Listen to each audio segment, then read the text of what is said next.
For Elmwood Transcona. Thank you very much, Mr. Speaker. I'm rising tonight to follow up on a question I'd asked of the government some weeks ago that was based on a commissioner's broadcast that was put out to RCMP members in January of this year, and we're in December, Mr. Speaker.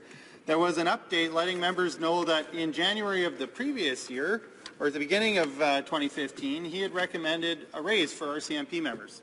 And he was letting them know at that time that because of the election and the new government, there was going to be some delay in processing that raise and getting a decision. Of course, now it's been well over a year since we've had a new government. We haven't heard anything about that raise. I'll say that the minister frankly seemed surprised when I raised it in question period some weeks ago. And I'm curious to know if we can get a further update on that, Mr. Speaker, because what's going on here, and I think what's really frustrating for RCMP members, is that they're transitioning to a new system. They ought to be anyway, where they're represented by a union. And then these things will be figured out at the bargaining table in terms of pay and benefits. In the meantime, under the old system recommended a raise, and the government isn't going ahead with that raise, or if they are, they certainly haven't let anyone know that they are. So RCMP members right now are in the frustrating position of being denied their raise under the old system, and it's been a long time since they've got a raise under that old system. And with inflation and everything else, I think it's fair to say that their real wages have actually been going down. And even the old system thought that that was a bad idea, which is why it recommended a raise.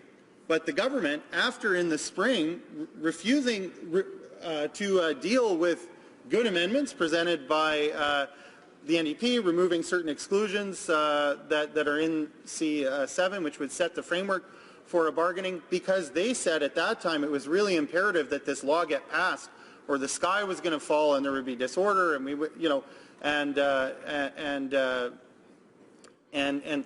wouldn't be an appropriate framework for collective bargaining for RCMP members. Well, so they ran that bill through. The Senate actually, or the other place, I should say, Mr. Speaker, came to agree with the NDP on the matter of the exclusions and moved that they be taken out. That bill was then sent back to the government from the other place, and then that bill disappeared. And so there isn't the framework that the government had promised for collective bargaining for RCMP members. The bill, which was so important to get passed, hasn't come up in this entire fall session, and it seems to me, given that there's only 5 or 6 sitting days left, is very unlikely to grace the House with its presence before we adjourn for the Christmas break. So RCMP members are in the very unenviable position of being denied the raise under the old system and being denied the framework to go ahead and pursue a raise at the bargaining table under the new system. So my question, Mr. Speaker, is how the government can say that they respect RCMP officers when they're denying them the raise that they deserve under the old system and refusing to bring forward the legislation that would allow them to go ahead and bargain a raise under the new system. The Honourable Parliamentary Secretary to the Minister of Public Safety. The RCMP is an iconic police force, and its members serve Canadians from coast to coast to coast with professionalism and valour.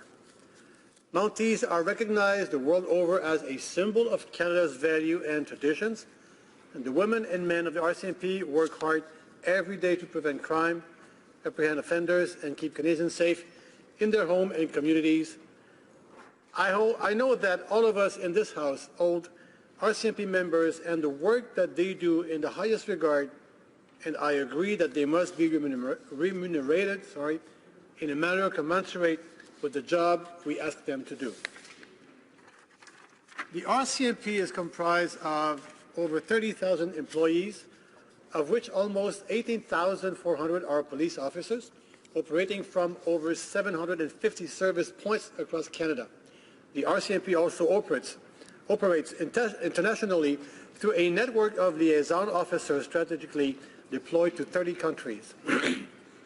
Collectively, the efforts of these individuals form an exemplary model of policing that works to keep our country and its people safe and secure. Each year, the RCMP responds to well over 2 million calls for service from Canadians, while continually operating a host of long-term complex federal investigation, from organized crime to financial integrity to corruption and terrorism-related cases. Lorsque surviennent des événements. When tragic events occur, RCMP members are always there to help. In the spring, for example, local RCMP in the Fort McMurray area, supported by members from detachments throughout Alberta, were fully involved in supporting search and evacuation efforts, and they've played a vital role in re-entry and recovery. And in August, when RCMP received credible information regarding a potential terrorist threat, it worked swiftly and effectively in concert with other security and police forces to keep Canadians safe. Moreover, in many places, RCMP members are de facto social workers, big brothers and big sisters, and in countless other ways that go beyond the traditional conception of law enforcement, integral and indispensable parts of community life. That's why it's so important that the members of our National Police Force have the resources they need to get the job done, and that they be fairly compensated for the work that they do. Work which is difficult and crucial. It's regrettable that in the last 4 years of the previous Conservative government, the RCMP budget was cut by over $500 million. We are currently in the midst of an integrity review to assess the adequacy of RCMP resources. In the meantime, Budget 2016 includes a temporary program integrity fund for the RCMP to address funding issues. As well, it's worth noting that the RCMP currently provides contract policing services to 8 provinces, 3 territories, and some 150 municipalities across Canada. These arrangements are based on cost-sharing mechanisms. For contracts with provinces and territories, they pay 70% of costs, including salaries, while the federal government covers 30%.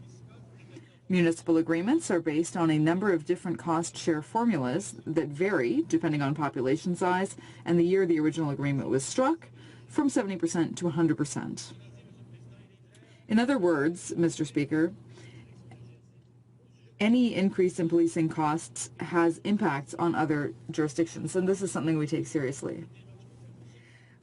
We will do everything we can to ensure that RCMP members receive fair compensation and so that they can continue to do their work of protecting Canadians. Thank you very much, Mr. Speaker. But I think RCMP members want more than platitudes about just compensation.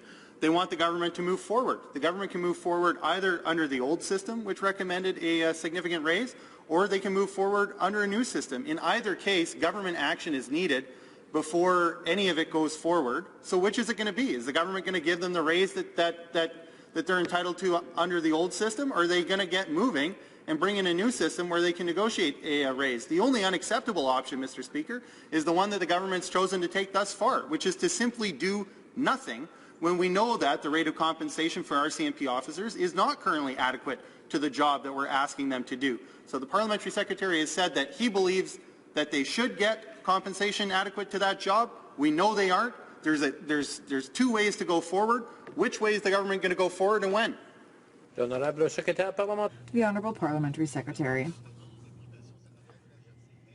The process of examining the RCMP's request for an increase in salary is underway, and our government is certainly aware of the need to ensure that members of our unique national police force receive fair compensation.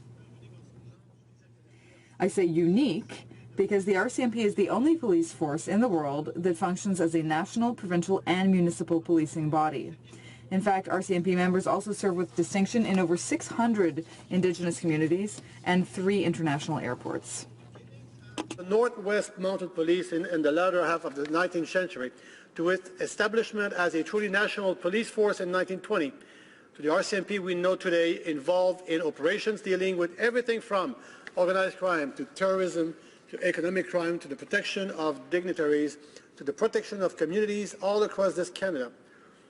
The Mounties have emerged as an institution fundamental to this country.